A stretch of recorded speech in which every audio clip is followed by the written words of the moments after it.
Picture this: you're standing in a crowded Beijing marketplace in the spring of 1905, and through the pressing crowd, you see something that makes your blood run cold. A man tied to a wooden frame, his body, no longer recognizable, a human with pieces off flesh systematically removed. While he's still conscious, still aware, and you realize with absolute horror that this execution has been going on for hours. And it won't tend for hours more. The executioner stands beside him, selecting his next knife with the calm precision of a surgeon, and everyone around. You watch as this spectacle like it's normal, like it's entertainment. The man strapped to that frame is Fujuli, and what's being done to him represents some of the most horrifying execution methods ever devised by human beings before diving into these forgotten stories of survival and suffering. If you enjoy learning about the hidden truths of history, consider hitting that like button and subscribing for more content like this. And please comment below to let me know where you're listening from. Isn't it incredible that we're exploring these ancient stories together from different parts of the world, connected across time and space by your shared curiosity about the past? What you're about to hear isn't just another tale of ancient cruelty. It's the story of how trained specialists perfected the art of keeping a human being alive and conscious while destroying their body piece by piece. How executioners studied anatomy to know exactly where to cut to cause maximum pain without causing death. How one man's agony was photographed and preserved forever in images so disturbing they finally ended a practice that had lay. Instead 1,000 years, the name Fujuli might not mean anything to you now, but his story will haunt you long after you finish listening. Let's start 3 weeks before that April morning in 1905. You are Fujuli, and you're sitting in a dank prison cell in Beijing, the capital of the Qing dynasty. The walls around you are damp stone, and the air reeks of human waste and decay. Your wrists are raw from the heavy iron shackles that connect you to the wall, and every slight movement send shooting pains through your shoulders. You know why you're here. The charges rid conspiracy to murder and attacking your master crimes that under Qing law carry the ultimate penalty, not just death, but death. Designed to serve as a warning, a spectacle administration of imperial power over the body itself. But here's what makes your situation uniquely horrifying. You know exactly how you're going to die. Everyone in China knows of Lingchi. Mothers whisper about it. To frighten disobedient children, criminals speak of it in hushed, terrified tunes. It's the punishment reserved for the worst offenders, those who have committed crimes so heinous that a simple beheading would be too merciful. The door to your cellopencent and a gardeners with a wooden bowl of thin rice gry. Well, he won't meet your eyes. He sets it down. Nobody wants to look at a man marked for Lingchi. You've become something less than human, and in their minds, a body designated for systematic destruction. 3 weeks, the guard mutters as she turns to leave. The magistrate has set the date, 3 weeks, to contemplate what's coming. 3 weeks for your mind to imagine every cute, very slice, every moment of agony that awaits you. The Qing dynasty, in its infinite cruelty, has discovered that psychological torture can begin long before the first knife touches skin. To understand what awaits, you will need to step back and examine the practice itself. Lingchi, which translates literally a slow's leasing or death by 1,000 cuts, wasn't invented overnight. It evolved over centuries, refined and perfected by successive Chinese dynasties until it became a precisely choreographed ritual of state-sanctioned torture. The practice likely originated during the later Liang dynasty around 900 AD, but it was under the Ming and Qing dynasties that it reached its most terrible sophistication. Executioners who performed Lingchi were specialists trained in human anatomy and the art of prolonging consciousness. Their skill was measured not by how quickly they could kill, but by how long they could keep the condemned alive, while systematically dismantling their body. The process followed a strict protocol. The condemned would be bound to a wooden frame in a public square, ensuring maximum visibility for the crowds that inevitably gathered. The executioner would begin with smaller, less vital cuts, removing pieces of flesh from the arms, legs, and chest. Each slice was calculated to cause maximum pain while avoiding major blood vessels that might cause the victim to bleed out too quickly. There were different grades of Lingchi determined by the severity of the crime. For lesser offenses warranting this punishment, the executioner might be instructed to make between 8 and 24 cuts before delivering a killing blow. For the worst crimes, particularly those involving treason or patricide, the number could climb into the hundreds, with the process lasting hours or even days. Opium was sometimes administered to the condemned, but otas, an act of mercy. Instead, it served to keep the victim conscious longer, preventing them from fainting from shock or pain. The goal wasn't just to kill, it was to create a spectacle of suffering. So So profound that anyone who witnessed it would be forever marked by the experience. Historical records describe the crowd's reactions to this executions. Some spectators would watch in horrified silence, others would jeer and throw stones, vendors would sell food, and turning the event into a grotesque festival, children would be brought to witness imperial justice. Eye in action, their young minds imprinted with the consequences of defying the state. Back in your cell each day brings you closer to that appointed morning. You've stopped eating food, tastes like a shit in your mouth, and your hack rejects anything you try to swallow's leap when it comes brings nightmare so vivid that waking feels like a relief until you remember where you are and what's coming. Other prisoners in nearby cells sometimes call out to you in the darkness. Some offer prayers, others share stories of men they knew who underwent Lingchi meant to prepare you, but which only deepen your terror. One old prisoner, his voice cracked with age, tells you about a man who lasted 3 days, kept alive through the executioner's skill and regular doses of opium. 3 days of consciousness while his body was carved away piece by piece. You find yourself studying your own body with morbid fascination. Your hands, which will be among the first parts removed, your chest, which will be slowly stripped off flesh, your legs, which will be cute until they can no longer support your weight. You try to imagine the pain, but your mind recoils from the attempt. There's no frame of reference for that level of suffering. The guard, Shave, started treating you differently, not cruelly exactly, but with a kind of detached professionalism. You're no longer a person to the Mayura's scheduled event, a task to be completed. They bring you water to keep you hydrated, ensuring you'll be strong enough to endure what's coming. They even let you wash not for your comfort, but because the spectacle must begin with clear distinctions between the condemned's humanity and the thing they will become. On the 15th day, a Buddhist monk visits your cell. He's been sent to offer you spiritual comfort to help you prepare your soul for what awaits. But as she chants his sutras and burns his incense, you can see the pity in his eyes mixed with something else, relief, that he's on the outside of these bars, that his body will remain whole, that whatever afterlife awaits, he won't reach it through this particular doorway of agony. Pain is an illusion. He tells you, citing Buddhist teachings about the separation of mind and body. The flesh suffers, but the spirit can remain untouched. You want to believe him. You desperately want to believe that when the nivs start their work, some part of you will be able to float away, to observe from a distance, protected by enlightenment or detachment, simple dissociation, but you know better. You've heard too many stories. Noon transcends Lingchi. One breaks the day, arrives with gray dawn light filtering through your cell's small window. You haven't slept. The guard who comes for you is young, perhaps 20, and his hands shake slightly as she unlocks your shackles. He's probably Nev. Rescorted someone to Lingchi, for they don't bind your hands as they lead you through the prison corridors. There's no point where would your how far would you get, and evenify you, somehow escaped where in all of China could you've been condemned to endure. The walk through Beijing streets to the execution ground is a strange, ream-like experience. People stop what they're doing to stare. Some make warding signs against evil others, spitchildren, point and whisper. You're walking through a world that's already moved on from your existence to these people. You're already dead, already a ghost. A cautionary tale they'll tell for you. Come, the marketplace is square, is packed with hundreds of spectators. They've been gathering since before dawn, securing the best viewing positions. The wooden frame stands at the center, rough, hewn and stained dark with old, bloodier legs, almost give out when you see it. But the guards catch you, keep you moving forward. The executioner is already there, laying out his tools with methodical precision. There are nivs of different sizes, some curved, some straight. There are a case for holding flesh taw. There are buckets of water for washing blood from his hands. So his grip doesn't slip. Everything has been prepared with the same care surgeon might take before a delicate operation, except the goal here isn't to heal, but to destroy as slowly as possible. They bind you to the frame. Your arms are stretched out and tied at the wrists and elbows. Your legs are spread and secured at the ankles and knees. Your head is held in place by a wooden block, forcing you to look straight ahead at the crowd. You can't move. You can't look away. You can't even close your eyes for long, because whenever you do, someone throws water in your face to force them. Moping against the magistrate reads out your crimes and sentence in a loud formal voice. His words wash hover you without meaning. All you can focus on is the executioner, who has finished arranging his tools and is now selecting the first knife. The first cute is almost anticlimactic. It's shallow, just breaking the skin on your upper arm. The pain is sharp but manageable now.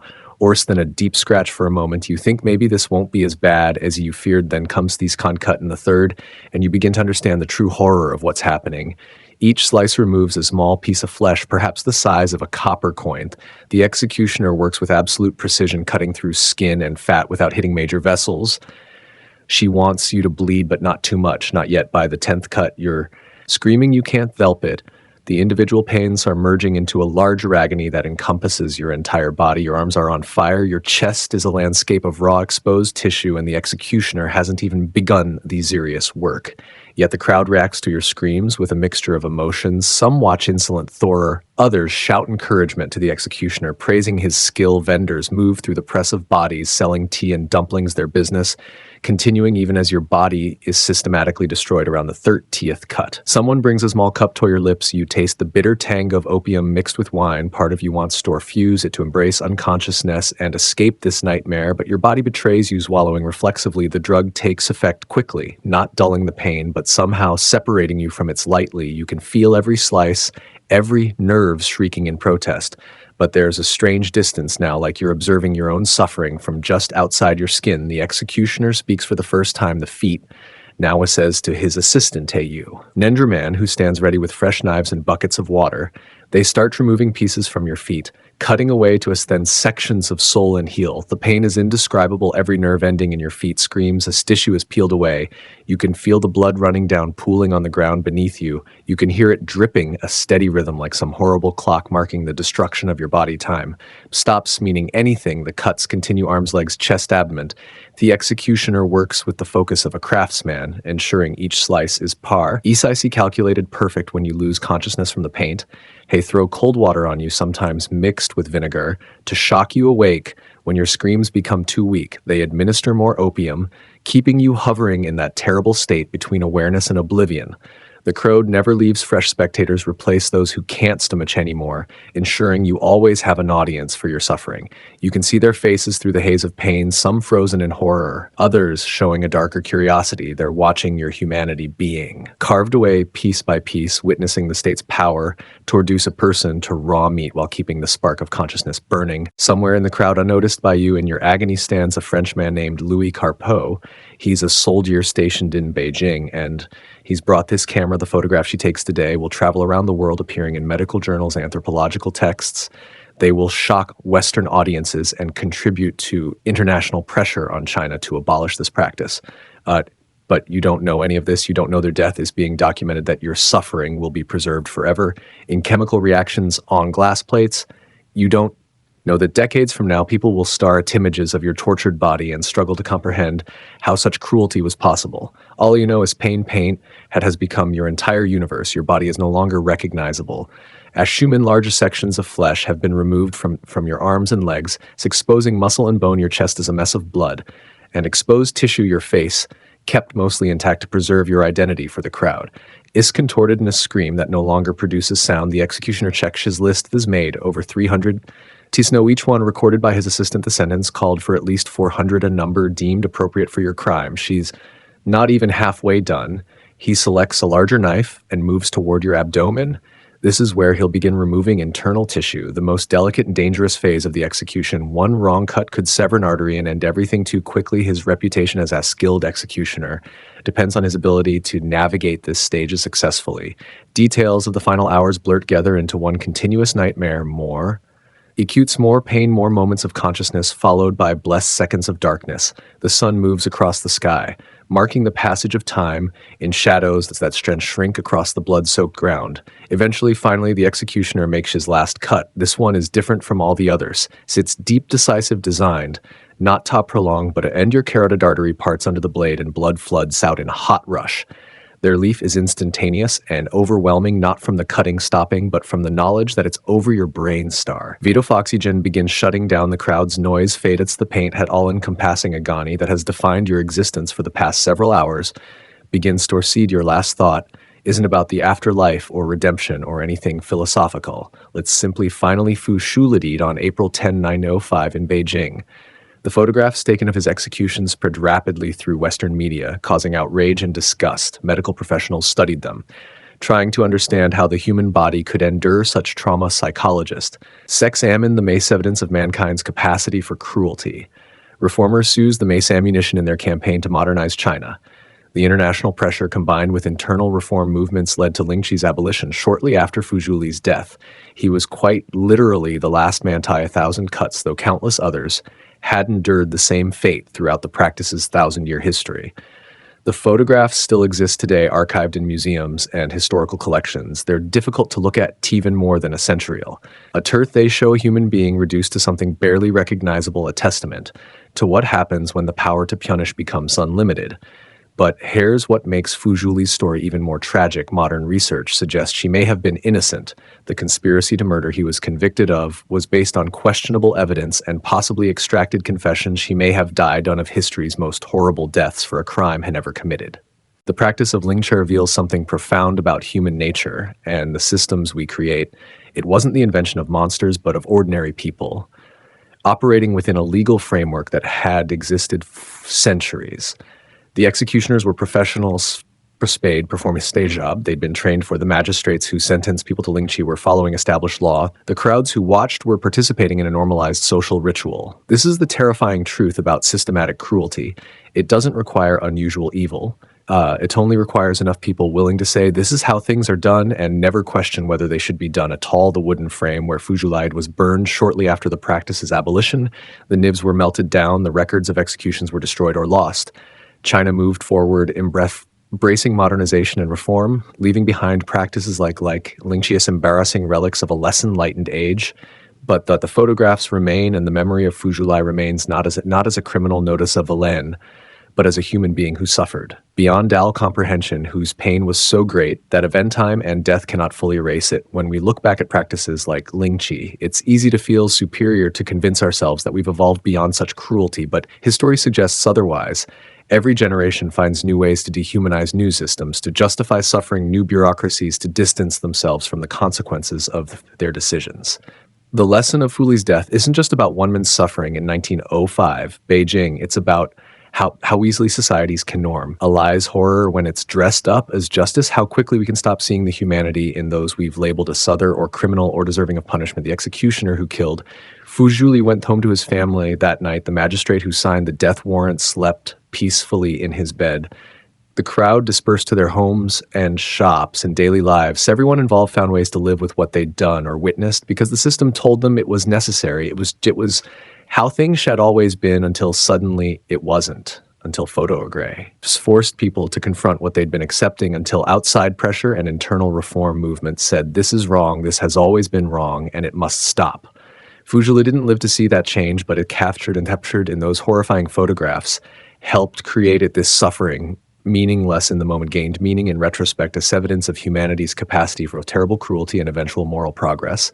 The question we must ask ourselves is, what are we accepting today that future generations will look back on with the same horror we feel when viewing those photographs? What systems of suffering are we participating in normalizing, justifying simply because this is how things are done?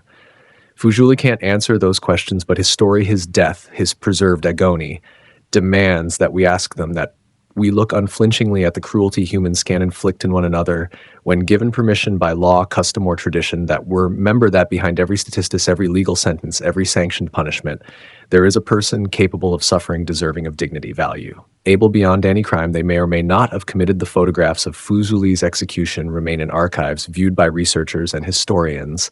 They are difficult images, disturbing images that challenge our understanding of human nature. But they are also important images, necessary images, reminders that must not be forgotten, because the moment we forget what humans are capable of doing to another, we create the conditions for it to happen again. The moment we stop seeing the humanity in those designated for punishment, we become capable of unspeakable cruelty. The moment we accept that some people deserve unlimited suffering, we open the door to horrors that will haunt us for generations. Fu Zhuli died in agony in 1905, but his story lives on a ghost that whispers warnings across the centuries. Listen to it, remember it, let it challenge you to question, to resist, to never accept cruelty as normal, no matter how it's justified. If this story moved you or made you think, please leave a comment below sharing your thoughts. Where are you listening from? What other forgotten stories from history do you think deserve to be told? Your engagement helps us continue exploring these difficult but important topics together. And if you haven't already, consider subscribing for more content that examines the hidden truths of history, the stories that make you uncomfortable but need to be heard. Thank you for listening and for bearing witness to Fu Zhuli's story. May we never forget.